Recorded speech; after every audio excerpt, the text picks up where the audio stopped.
Hello, hello les amis, bienvenue à notre leçon de l'école de sabbat, 8e semaine, 2e trimestre. Nous sommes dans ce conflit entre le bien et le mal, la tragédie des siècles. Et nous voici donc dans cette leçon qui parle de ce qui se passe après 22 octobre 1844. Qu'est-ce que nous sommes en train de vivre? Et pour cela, on parle aujourd'hui de ce jour de Yom Kippour, c'est le jour de la purification, un jour très spécial dans la parole de Dieu concernant le sanctuaire terrestre, mais avec des relations avec le sanctuaire céleste. Donc, avant d'entamer notre étude, je t'invite encore une fois, si tu passes par un moment difficile, s'il y a des choses qui ne vont pas, s'il y a des choses qui sont vraiment difficiles en ce moment, n'hésite pas à partager ta demande avec notre groupe d'intercession. Ça fait il y a un formulaire en bas de la vidéo. Tu pourras mettre facilement et même de façon anonyme ta requête pour que notre équipe d'intercesseurs puisse donc prier pour toi. Okay? Je te rappelle aussi que nous avons un petit peu prolongé la semaine de promotion de Safélis Online sur publicationadventiste.com. Tu peux trouver encore des produits vraiment moins chers. C'est seulement pendant ces jours-ci. Et donc, je t'invite à visiter le site. Il y a des très belles choses, comme je vous ai annoncé. Ceux qui sont dans la communauté ont déjà entendu. Vous avez aussi reçu la publicité. Donc, profite pour visiter publicationadventiste.com. Donc, pour la leçon d'aujourd'hui, nous allons lire Lévitique 16, 21, qui dit « Aaron posera ses deux mains sur la tête du bouc vivant, et il confessera sur lui toutes les iniquités des enfants d'Israël et toutes les transgressions par lesquelles ils ont péché. Il les mettra sur la tête du bouc, puis il le chassera dans le désert, à l'aide d'un homme qui aura cette charge. » Donc, ce jour de Yom Kippour, c'est un jour pour régler un problème, pour faire en sorte que tous ces péchés cumulés pendant toute l'année soient extirpés, soient enlevés de cet endroit qui, en fait, est l'endroit de rencontre avec le Seigneur. Donc, il y a la présence de Dieu, mais il y a aussi la présence de tous ces péchés qui ont été à quelque part pardonnés, mais qui n'ont pas encore, entre guillemets, trouvé une solution. Donc ce jour-là, c'est la seule fois où pas le sacrificateur normal, mais le grand sacrificateur peut rentrer dans le lieu très saint. Donc, comme je pense que vous le savez tous, c'est un jour où la présence de Dieu est tellement forte, surtout quand le tabernacle était dans ses débuts, où ce grand prêtre va rentrer, mais attaché à une petite corde, avec attaché à ses vêtements une sorte de petites cloches, des clochettes, pour que si jamais la présence de Dieu est tellement puissante et que si la personne rentre avec le cœur impur, elle va succomber devant la présence, la majesté de Dieu. Hein. Ça me fait penser aussi à Moïse qui voulait voir la présence de Dieu, mais qui n'a pas pu le voir, seulement de dos. Et quand il descendait du Sinaï, il avait le visage qui brillait parce que la présence de Dieu l'impactait tellement. Son essence d'amour et de grâce, c'est quelque chose qui brille, qui contamine de façon positive donc les gens qui rentrent en contact avec lui. Donc ce jour-là, c'était un jour tellement spécial qu'il fallait avoir ces précautions.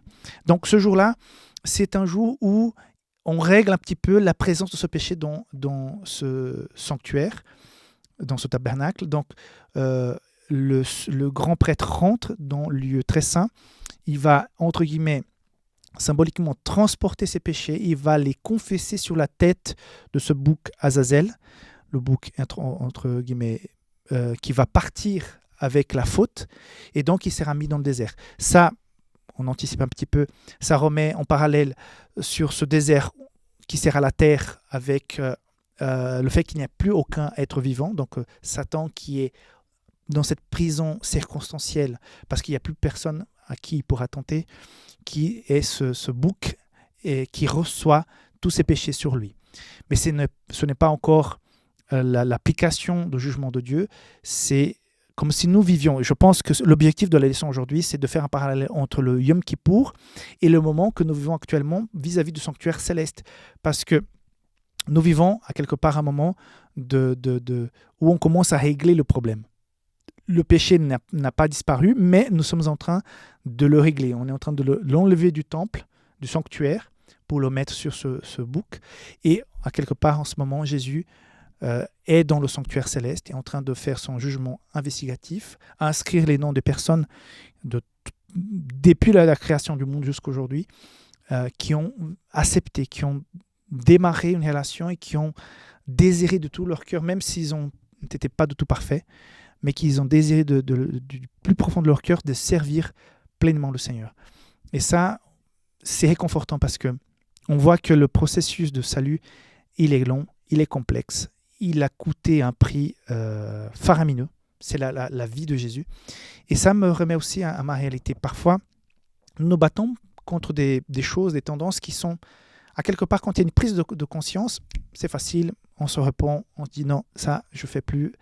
Et c'est comme quelque chose presque automatique. Non, ça, je ne le ferai plus, je ne dirai plus, je comprends, ok. Mais il y a d'autres choses, certaines dépendances,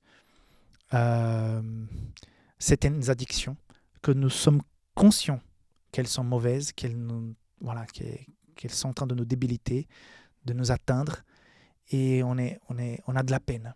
Mais dans ce processus, le plus important, c'est de rester focus sur Dieu, de l'impliquer dans ce processus de guérison. Peut-être tu te bats contre le tabac, contre l'alcool, contre des déviances morales quelconques, et tu sais que ça ne va pas. Tu comprends que ça ne correspond pas aux valeurs de la parole de Dieu. Tu ne sens pas la présence de Dieu quand tu vis ce genre de choses, mais que c'est très compliqué, c'est très dur. Il y a des gens qui, pour le tabac, par exemple, ils prennent une décision, j'ai déjà vu des gens comme ça, et le lendemain, ils ne fument plus.